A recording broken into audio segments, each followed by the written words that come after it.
Assalamualaikum warahmatullahi wabarakatuh. Kami dari kelompok 2 kelas B mata kuliah Perencanaan Keuangan Syariah dengan dosen pengampu Bapak Rizky Umar Al-Hasfi, SEI MSc. Di sini kami akan mempresentasikan materi mengenai preparing your text. Sebelumnya, perkenalkan anggota kelompok 2. Yang pertama, Indah Puspitasari dengan NIM terakhir 043, Susi Susanti dengan NIM terakhir 057, Firdan Nurhidayah dengan NIM terakhir 070, dan Nurul Aulia dengan NIM terakhir 092.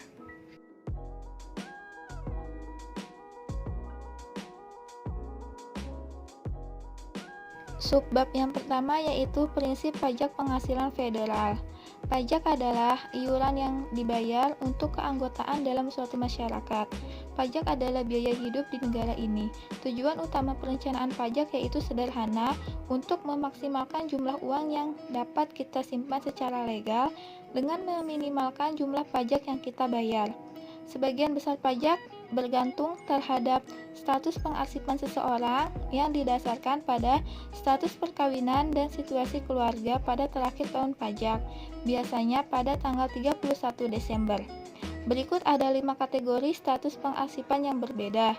Yang pertama yaitu wajib pajak tunggal, merupakan wajib pajak yang belum menikah atau berpisah secara hukum dari pasangannya, baik melalui keputusan perpisahan atau perceraian terakhir.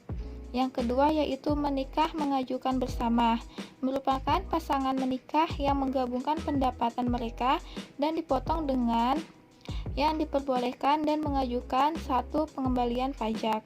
Yang ketiga yaitu pengarsipan menikah secara terpisah, merupakan setiap pasangan pengajuan pengembaliannya sendiri, hanya melaporkan pendapatan, potongan, dan pengecualiannya.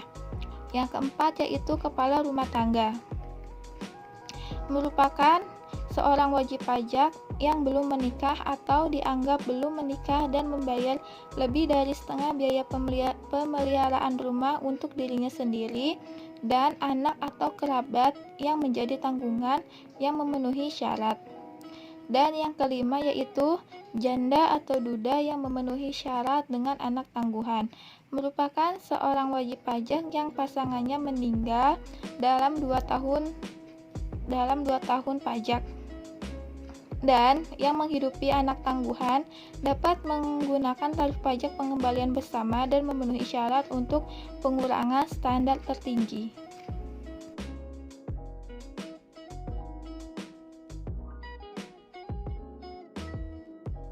Baik, selanjutnya saya akan menjelaskan mengenai proses perhitungan pajak yang terhutang. Namun sebelumnya saya akan menjelaskan mengenai apa itu pendapatan kotor dan apa saja jenis-jenis dari pendapatan. Pendapatan kotor adalah pendapatan yang mencakup semua pendapatan yang dikenakan pajak federal. Terdapat beberapa contoh dari pendapatan kotor, seperti upah dan gaji, bonus, komisi, tunjangan, dan lain-lain. Terdapat 3 jenis pendapatan.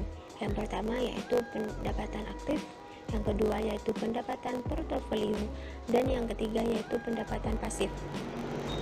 Pendapatan aktif adalah pendapatan yang diperoleh dari pekerjaan, seperti upah dan gaji, bonus dan tip, pendapatan pensiun, tunjangan, dan lain-lain. Kemudian, pendapatan portofolio adalah pendapatan yang berasal dari bunga, dividen, keuntungan investasi, saham, obligasi, dan lain-lain. Dan yang ketiga yaitu pendapatan pasif, adalah kategori khusus yang mencakup pendapatan yang diperoleh dari real estate, kemitraan terbatas, dan bentuk perlindungan pajak lainnya. Selanjutnya yaitu mengenai proses perhitungan pajak yang terhutang. Terdapat 3 tahapan dalam menghitung pajak yang terhutang. Tahap yang pertama yaitu menentukan pendapatan bruto yang disesuaikan dengan cara pendapatan kotor dikurangi penyesuaian terhadap pendapatan kotor. Kemudian akan diperoleh hasil yaitu pendapatan bruto yang disesuaikan. Langkah yang kedua yaitu menghitung penghasilan kena pajak dengan cara pendapatan bruto yang disesuaikan dikurangi potongan yang diperinci atau potongan standar. dikurangi total pengecualian pribadi. Dari hasil perhitungan tersebut akan diperoleh yaitu penghasilan kena pajak. Selanjutnya, langkah yang terakhir yaitu menghitung kewajiban pajak dengan cara hitung pajak menggunakan tabel pajak atau jadwal tarif pajak. Kemudian dikurangi kredit pajak, ditambah pajak lainnya, dan akan diperoleh hasil yaitu jumlah kewajiban pajak yang terhutang.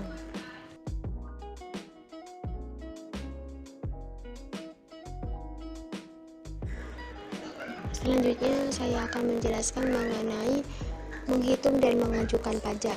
Yang pertama yaitu tarif pajak. Setelah mengetahui jumlah penghasilan kena pajak, Anda dapat merujuk ke tabel tarif pajak untuk menemukan jumlah pajak yang terhutang. Wajib pajak dengan penghasilan kena pajak lebih dari $100.000 harus menggunakan jadwal tarif pajak. Tarif pajak bervariasi tidak hanya dengan jumlah penghasilan kena pajak yang dilaporkan, tetapi juga dengan status pengajuan. Dengan demikian, jadwal tarif pajak berbeda perlakuan untuk setiap kategori pengajuan. Sebagian besar wajib pajak termasuk dalam 3 kelompok pertama dan dikenakan tarif pajak 10%, 15%, atau 25%. Kredit pajak atau tax credit. Setelah menentukan jumlah pajak, beberapa wajib pajak dapat diperbolehkan untuk mengurangi pajak mereka menggunakan kredit pajak langsung dari kewajiban pajak mereka. Kredit pajak yang sering digunakan adalah untuk biaya perawatan anak dan tanggungan. Kredit ini didasarkan pada jumlah yang dihabiskan untuk perawatan tanggungan sementara wajib pajak dan pasangan jika menikah, bekerja atau pergi ke sekolah. Sebuah kredit pajak mengadopsi hingga $13.190 tersedia untuk biaya kualifikasi mengadopsi anak di bawah usia 18 tahun. Berikut adalah beberapa kredit pajak umum lainnya. Yang pertama yaitu kredit untuk orang tua atau orang cacat. Yang kedua, kredit pajak luar negeri. Yang ketiga, kredit untuk pajak minimum tahun sebelumnya. Yang keempat, kredit tabungan pensiun. Dan yang kelima, kredit untuk kendaraan yang memenuhi syarat. Untuk menerima salah satu kredit tersebut, wajib pajak harus mengajukan pengembalian beserta jadwal tersendiri untuk mendukung kredit pajak yang diklaim. Selanjutnya yaitu formulir dan jadwal pajak. IRS mengharuskan pembayar pajak untuk mengajukan pengembalian mereka menggunakan formulir pajak yang ditentukan. Seperti disebutkan sebelumnya, formulir-formulir ini dan berbagai buku petunjuk tentang cara mempersiapkannya tersedia bagi pembayar pajak secara cuma-cuma.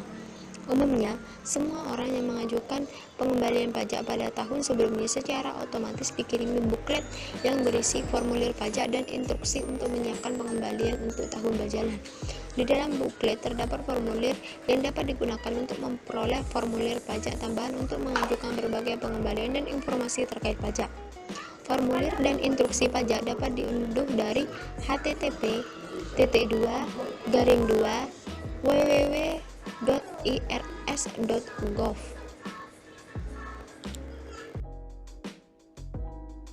Materi selanjutnya adalah pertimbangan pengajuan lainnya. Untuk yang pertama, perkiraan, perpanjangan, dan amandemen terdapat 4 bagian. Yang bagian A adalah taksiran pajak. Karena pemotongan pajak federal secara teratur diambil hanya dari pendapatan pekerjaan seperti yang dibayarkan dalam bentuk upah atau gaji, IRS mengharuskan orang-orang tertentu untuk membayar taksiran pajak atas penghasilan yang diperoleh dari sumber lain. Taksiran pajak harus dibayar dalam 4 kali angsuran pada tanggal 15 April, 15 Juni, dan 15 September untuk tahun berjalan, dan 15 Januari di tahun berikutnya. Kegagalan untuk memperkirakan dan membayar pajak ini sesuai dengan pedoman IRS dapat mengakibatkan penalti yang dikenakan oleh IRS. Untuk bagian B adalah batas waktu pengajuan. Pada setiap akhir tahun pajak, wajib pajak yang diminta untuk mengajukan pengembalian harus menentukan jumlah pajak mereka. Wajib pajak dapat menyampaikan SPT setiap saat setelah berakhirnya tahun pajak dan harus mengajukan selambat-lambatnya tanggal 15 April tahun tersebut segera setelah tahun pajak atau pada hari kerja pertama setelah tanggal tersebut jika jatuh pada akhir pekan atau hari libur federal. Untuk bagian C adalah ekstensi pengarsipan dan pengembalian yang diubah. Dimungkinkan untuk menerima perpanjangan waktu untuk mengajukan pengembalian pajak federal. Dengan cara dapat mengajukan permohonan perpanjangan pengarsipan 6 bulan otomatis yang jatuh tempo pada tanggal 15 Oktober dengan cukup mengirimkan formulir 4868. Namun, dalam mengajukan perpanjangan, wajib pajak harus memperkirakan pajak yang terutang dan mengirimkan jumlah tersebut dengan permohonan. Untuk yang kedua adalah pengembalian yang diaudit. Wajib pajak sendiri memberikan informasi kunci dan mengisi yang diperlukan formulir pajak. IRS tidak memiliki bukti bahwa pajak telah dihitung dengan benar. Selain pengembalian yang menonjol dalam beberapa hal dan memerlukan penyelidikan lebih lanjut, IRS juga secara acak memilih beberapa pengembalian untuk diaudit pajak atau pemeriksaan untuk memvalidasi akurasi pengembalian. Faktanya, sekitar 5% dari semua pemeriksaan menghasilkan pengembalian uang kepada wajib pajak dan 15% dari semua audit, IRS menemukan bahwa pengembalian disiapkan dengan benar. Untuk yang ketiga adalah layanan persiapan pajak atau mendapatkan bantuan tentang pengembalian. IRS menawarkan banyak publikasi informasi untuk membantu mempersiapkan pengembalian pajak. Dapat langsung memesan dari IRS melalui surat atau situs web IRS yaitu www.irs.gov atau dengan menghubungi nomor bebas pulsa IRS yaitu 800 829 3676 atau nomor lokal khusus di beberapa area. Setiap formulir dan jadwal dilengkapi dengan instruksi terperinci untuk memandu kita langkah demi langkah dalam mengisi formulir secara akurat. Bantuan dari IRS. Selain menerbitkan berbagai publikasi untuk digunakan dalam mempersiapkan pengembalian pajak, juga memberikan bantuan langsung kepada wajib pajak. IRS akan menghitung pajak untuk mereka yang penghasilan kena pajaknya kurang dari $100.000 dan yang tidak merinci pemotongan. Dan penyedia pajak swasta, lebih dari separuh wajib pajak percaya bahwa kerumitan formulir pajak membuat persiapan terlalu sulit dan memakan waktu. Mereka lebih suka menggunakan profesional atau jasa persiapan pajak untuk meningkatkan akurasi dan meminimalkan kewajiban pajak mereka sebanyak mungkin. Untuk yang keempat, pengembalian pajak berbasis komputer. Banyak orang menggunakan komputer karena untuk membantu perencanaan pajak dan mempersiapkan pengembalian pajak.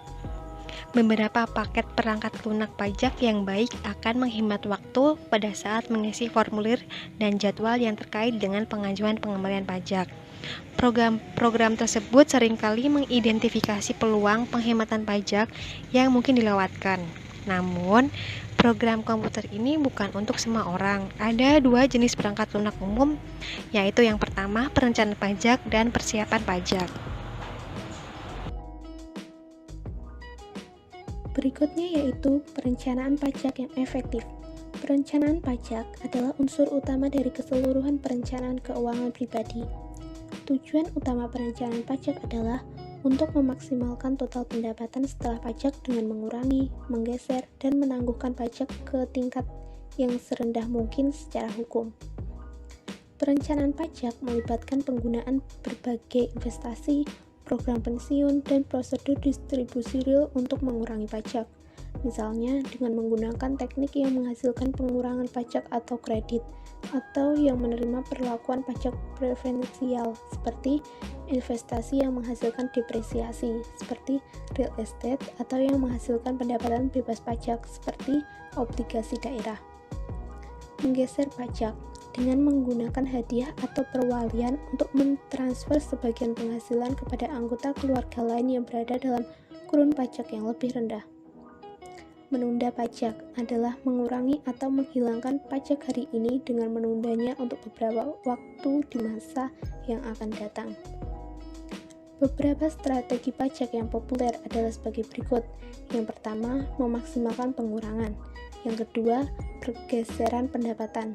Yang ketiga yaitu penghasilan bebas pajak dan penangguhan pajak.